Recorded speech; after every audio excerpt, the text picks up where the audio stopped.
Ahora que estamos en un periodo de descanso del manga de One Piece, creo que es un buen momento para recapitular todas las cosas increíbles que hemos presenciado en el arco de Egghead. Y sin duda uno de los elementos más importantes en esta parte de la historia es el Dr. Vegapunk, que sabe un montón de cosas desde científicas hasta históricas. A estas alturas ya se ha vuelto famoso por decir frases relacionadas a los misterios más grandes de todo One Piece, pero por no concretar nada y dejarnos con muchísimas preguntas.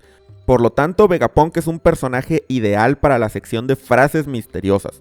A continuación, enlistaré y analizaré las frases más misteriosas de Vegapunk, e incluiré algunas también de sus satélites. El video tendrá información reciente del manga, así que pausa aquí si no quieres escuchar spoilers. Vamos a comenzar. En realidad, Vegapunk ha dicho tantas cosas importantes que cada puesto más bien será un conjunto de frases relacionadas, así que voy a agrupar las 10 frases más importantes a mi parecer en 6 temas. Para empezar vamos a hablar de la energía infinita. Del capítulo 1065 Vegapunk Lilith dice: podría decirse que la isla completa se potencia por fuego. Después de todo puedes convertir su poder en cualquier forma de energía. Si existiera una cosa tal como una llama eterna, sería capaz de crear mi propio sol. Esta frase se complementa con lo que dice Vegapunk Shaka en el capítulo 1067 sobre la fuente del poder de Robot Antiguo. En el pasado, ellos tenían una fuente de poder que retaría las ideas modernas sobre lo que es posible.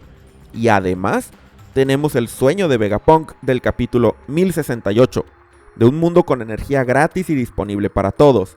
Él dice: si tan solo abrieran los ojos, hay energía alrededor de nosotros por todas partes. El mundo está repleto de ella. Si ese poder bruto se pudiera convertir en una forma más accesible, no veríamos conflictos nunca más. Estoy seguro que la ciencia lo hará posible algún día. Después menciona: mi meta de avanzar mi entendimiento de la energía me llevó a investigar el combustible antiguo que potenciaba a este soldado mecánico. Con esto hay un montón que analizar, pues tenemos el hecho de que Vegapunk estudió el robot antiguo creado por la civilización que conocemos como el Reino Antiguo, y encontró que funcionaba a base de cierto combustible el cual hasta el momento no ha sido capaz de replicar. Sabiendo todo lo que ha sido capaz de crear, incluso la Mother Flame, que podemos suponer que es algo parecido a algún reactor de fusión nuclear, es remarcable que aún así este combustible antiguo ha permanecido inalcanzable para él. La mención de Lilith de crear un sol nos da una pista, pues tal vez esa idea de la Mother Flame vino precisamente de esa investigación del combustible antiguo, pero con la diferencia de que esta tecnología ancestral posibilitaba la existencia de esa llama eterna, mientras la Mother Flame se consume después de ser utilizada. O al menos eso podemos suponer, pues el gobierno parece no ser capaz de usar de nuevo el arma que destruyó Lulusia, que funcionó gracias a la Mother Flame. Vegapunk dice que la energía está en todas partes, y el problema está en cómo convertirla en una forma útil. Y si pensamos en el asunto de la energía nuclear, simplemente podría estarse refiriendo a eso, que al igual que en nuestro mundo hay una energía enorme en el interior de todos los átomos, y solo es cuestión de poder expulsarla, pero tal vez se está refiriendo a otra cosa. Esta energía tiene que ver con 2 temas esenciales: el Reino Antiguo y el Sol. 2 temas que están estrechamente relacionados a Luffy a través de su fruta del diablo, la Hito Hito no Mi modelo Nika. ¿Es acaso Luffy un punto clave para esta conversión de energía que está en todas partes en una forma útil? Tal vez. Después de todo, ese robot antiguo precisamente despertó luego de que Luffy se transformara en Gear 5. Si quieres profundizar más en el tema de la energía de Vegapunk, te dejo enlaces a algunas teorías en la descripción del video. En segundo lugar, hablemos precisamente del robot antiguo. Shaka dijo en el capítulo 1065: hace mucho tiempo había un reino altamente avanzado, no muy diferente a Egghead en cuanto a tecnología se refiere, una civilización de hace 900 años. Luego del capítulo 1067 Vegapunk nos dice: este es el gigante de hierro que atacó la Tierra Santa Mary Joa hace 200 años, pero fue construido hace más de 900. Su objetivo permanece desconocido. Escuché que se quedó sin energía antes de causar daño. No tan solo el origen de la tecnología para crear al robot hace más de 900 años es interesante, sino que además resulta que hace 200, que fue el momento en el que el reino Ryugu fue invitado por primera vez al Reverie, apareció en Mary Joa, aunque se quedó sin energía. cómo llegó hasta allá y cuál era su propósito. En el mismo capítulo 1067, Franky y Shaka mencionan la posibilidad de que trepara por la Red Line, sin embargo esto es solo una idea. En lo personal creo que este robot no escaló la Red Line, sino que se encontraba enterrado dentro de ella, y algo desencadenó que se activara momentáneamente, muy parecido a lo que estamos viendo en el presente. Pero actualmente lo que lo despertó fue el sonido de los tambores de la liberación, y se supone que nadie en 800 años había despertado la fruta de Nika. Entonces, ¿qué sucedió hace 200 años?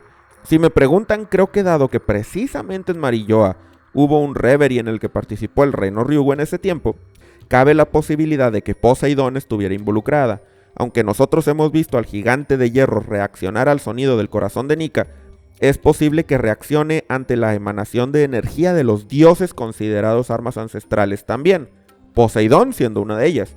Si durante el reverie de hace 200 años sucedió algo parecido al actual, entonces algún Tenryubito pudo haber intentado capturar a la princesa Sirena, y luego de gritar desesperadamente por ayuda, pudo haberse despertado el robot que emergió desde el subsuelo de la Ciudad Santa. Por supuesto, nada de esto está confirmado y es solo especulación por mi parte. Vamos al tercer tema importante, el dios del sol Nika. Luego de que Luffy usara el Gear 5 para enfrentarse a Lucci, quien también es capaz de despertar su fruta Zoan, en el capítulo 1069 Vegapunk dice: verán, no hay mención de ninguna Gomu Gomu no Mi en la antigua enciclopedia de frutas del diablo. Él se ve justo como ese dios descrito en los textos antiguos. Hablo del guerrero de la liberación, cuyas travesuras llevaban una sonrisa a todos, también conocido como el dios del sol Nika. Nami dice que jamás ha oído de ese nombre y el científico le contesta: claro, porque fue borrado de la historia, y aún así, mientras los deseos de la gente persistan, jamás dejará de existir. Una de las bombas de información más grandes del arco, y eso es decir mucho. Aquí se nos explican varias cosas. Una es que existe una enciclopedia antigua de frutas del diablo, que no fue modificada por el gobierno y por lo tanto es fácil concluir que fue escrita durante o antes del siglo vacío. Es muy probable que Vegapunk tiene acceso a este libro, porque leyó los textos rescatados de Ohara, y me imagino que Clover en su amplia investigación debió haber encontrado esta enciclopedia antigua. Pero además, Vegapunk se refiere al dios descrito en los textos antiguos, en plural, así que no solo en la enciclopedia, sino en otros libros hay evidencia de Nika. Esto es muy interesante, pues nos ayuda a especular que Clover y los sabios de Ohara sí sabían del guerrero de la liberación y de su importancia. No solo eso, sabían que la Gomu Gomu no Mi era en realidad la fruta que representa al dios del sol. Eso es muy potente si lo racionalizamos, pues quiere decir que Clover tenía todo esto en su mente cuando lo vemos enfrentar al Gorosei en el flashback de Robin. ¿Qué textos antiguos describen a Nika? Es curioso porque precisamente en el flashback, Clover había dicho que su investigación del reino antiguo se apoyó de algunos poneglyphs y de otros textos. Todo coincide perfectamente y eso nos deja un punto importante. Aunque el gobierno trató de censurar a Nika a toda costa y borró su nombre de la historia, sí quedaron algunos libros que lo mencionan, esparcidos por el mundo, resguardados por civilizaciones y personas que sabían su importancia. ¿Cuál es el rol de Nika en el desarrollo del reino antiguo y en los eventos del siglo vacío? Aunque podemos hacernos a una idea, sigue siendo un gran misterio, que muy probablemente conoceremos pronto. El tema de Nika no fue lo único importante del capítulo 1069 del manga, pues además tuvimos una pista sobre el origen y la naturaleza de las frutas del diablo. Una muy ambigua y que nos deja con muchas dudas, dicho sea de paso. Vegapunk dice: cada fruta representa un deseo distinto que alguien tuvo para nuestra evolución. Si solo pudiera hacer esto, sería genial si tal cosa fuera posible. Los poderes simbolizan esos sentimientos, mostrando futuros potenciales para la humanidad. Claro, como son aberraciones antinaturales, se ganaron la ira de la madre naturaleza, el mar mismo. Tal blasfemia no podía suceder sin consecuencia. Aquellos que comieron una fruta experimentan una realidad completamente ajena, nacida de la imaginación sin fin. Esa es mi teoría al menos. Vegapunk nos deja claro que las frutas provienen de la imaginación, pero el mecanismo que las originó queda completamente oculto para nosotros, pues la imaginación puede manifestarse de muchas maneras. Son una creación intencionada o un fenómeno fortuito. Además, él nos dice que la madre naturaleza las considera una blasfemia, y habla en concreto del mar, lo cual nos deja todavía con más preguntas. Es bien conocido que los usuarios no pueden nadar y se debilitan en el agua estancada, Pero con lo que nos dijo Vegapunk hace ver como que este efecto no es consecuencia de alguna exposición a energía o un fenómeno físico, sino a la acción consciente de una entidad, el espíritu del mar. Si eso es verdad, estamos hablando de un ser verdaderamente omnipresente porque actúa en todas partes del mundo sin excepción. ¿Cuál es ese espíritu del mar? ¿Por qué las frutas del diablo son consideradas antinaturales y por qué llevan ese nombre?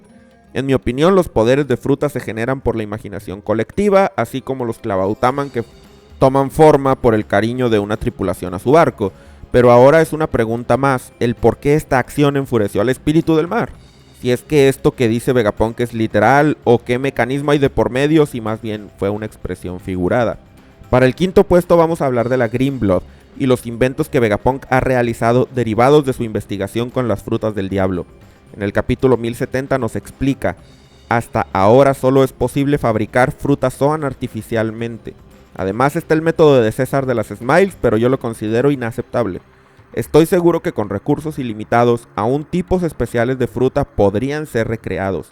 Sin embargo, aún no puedo confirmar que esas frutas puedan despertar. He intentado con las logias, pero resultaron más complicadas de lo que esperaba. Hay una alternativa para los paramecia. Encontré que se puede crear un aditivo para la sangre a partir del factor de linaje de un usuario paramecia que otorga el poder una vez que se transfunde. Lo llamo Green Blood. Antes era debatible si la clasificación de frutas del diablo en Zoan, paramecia y logia era algo fundamental de las frutas o solo una forma de categorizar la amplia gama de habilidades que las personas usaron para darle una estructura al tema de los poderes de fruta del diablo.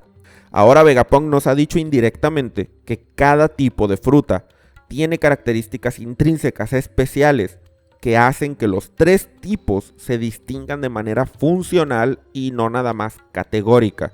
Sabemos que las frutas Zoan tienen voluntad propia y quizá eso tenga que ver con el hecho de que solamente estas frutas pueden ser replicadas creando frutas artificiales. Pues además las Smiles también son frutas con poderes de animales y creadas a partir de partes de animales reales.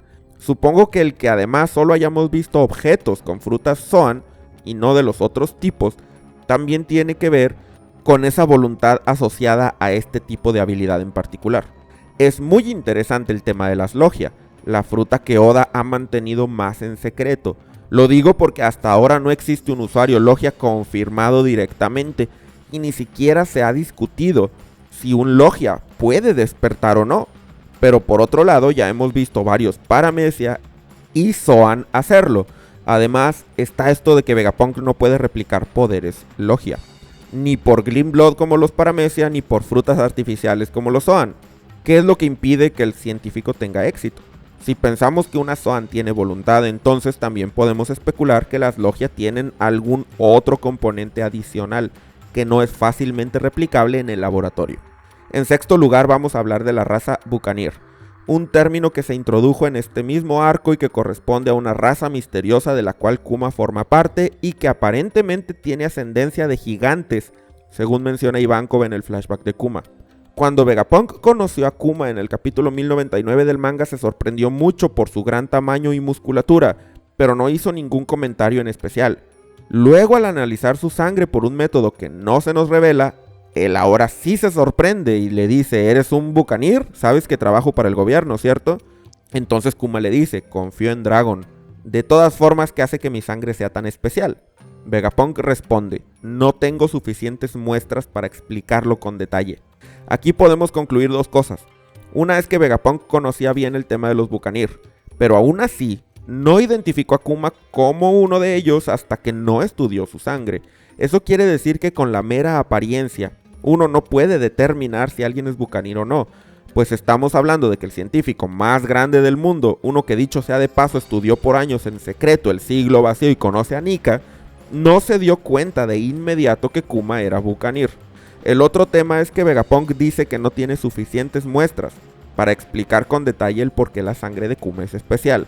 Y eso nos indica que aunque él puede identificar a los individuos de esta raza por análisis de sangre, desconoce los detalles biológicos que hacen que esa raza sea tan especial. Probablemente eso ya cambió en el presente, pues gracias al proyecto pacifista, pudo entender mucho mejor la biología detrás de Kuma y la raza Buccaneer. Y eso nos lleva a la frase del capítulo 1104, cuando luego de ver a Kuma llegando a Egghead y golpear a Saturn para salvar a Bonnie, él piensa: ¿cómo te sigues moviendo? Esto parece fuera del alcance de la ciencia. No puede ser lo que estoy pensando, ¿o sí?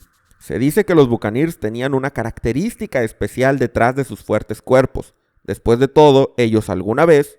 Y la frase se corta, sin que nosotros podamos saber qué era eso especial que los Buccaneers tienen. Yo tenía la idea de que Kuma se movía por la voluntad que permanece en el cuerpo, aún después de morir, la cual hemos visto manifestarse unas cuantas veces en Thriller Bark, cuando el cuerpo de Sindri se rehúsa a seguir las órdenes de Hogback, o en el tiburón mecanizado que consume barcos siguiendo su instinto aún y cuando tal comportamiento está fuera de su programación. Pero las palabras de Vegapunk nos dan a entender que hay algo más. ¿Qué crees tú que sea? Con esto termino este video. Espero que te haya gustado y si fue así agradeceré mucho tu like. Egghead aún no termina y no dudo que pronto el científico más grande del mundo nos dirá cosas aún más misteriosas e importantes. Solo debemos esperar a que se termine su café instantáneo. Como siempre, déjame todas tus teorías en los comentarios y suscríbete al canal para más videos de One Piece. Para terminar, quiero agradecer a todos los miembros del canal por su apoyo. Ramón Parra, Isaac Buzo, David Gina, Luis Mira, Iván TRC1, Cristian Ledesma Candás, Alejandro González, Kaiserex, Waldo, CH3Z93, Oscar 25, Chofócrates, Jarayuco 1, Bolas 24, Al López, Gibran Villa, David Dionisio, Roberto Sea, Miguigora Ocelot, Soy Dani Barrios, Agustín, Regu2, Eduardo Reyes, Mayneragon, Miguel Pérez, Lucas Núñez, Diego Ahumada, Gonzil, Félix Ale, Enrique Molina, Miguel Cuda, Cobb, César Omar, Bacabanana, Lemelamente, Sincro GR, Fiorella Paulini, Fede González, Jessica Pérez, Héctor Mosquiño, Jerónimo Anciolillo, Benjamín Bustos, Jack Gamer, Geoff Kuhn, Gerhard de Tich, Mr. Don Lufito, Brian Kirsinger, Cristian Ignacio Zúñiga, Alejo, Ángel Salazar, Adrián Duarte, Cosa Sube, Emi, José Enríquez, Mauricio, Jomano el Humano, Tiago Suárez, Jack Calamidad, Leax Q, Hernán Quintana, Federico Juárez, PX Flampe, Hanna Hananomi, Pedro Teruel, Sari Aguilar, G06, Jack de Pájaro, Osef de Yoliday, Día de Pescas. Si quieres aparecer en los agradecimientos y tener acceso anticipado a mis videos, haz clic en el botón de unirse o en el enlace en la descripción. Muchas gracias por quedarte hasta el final y nos vemos en el próximo video.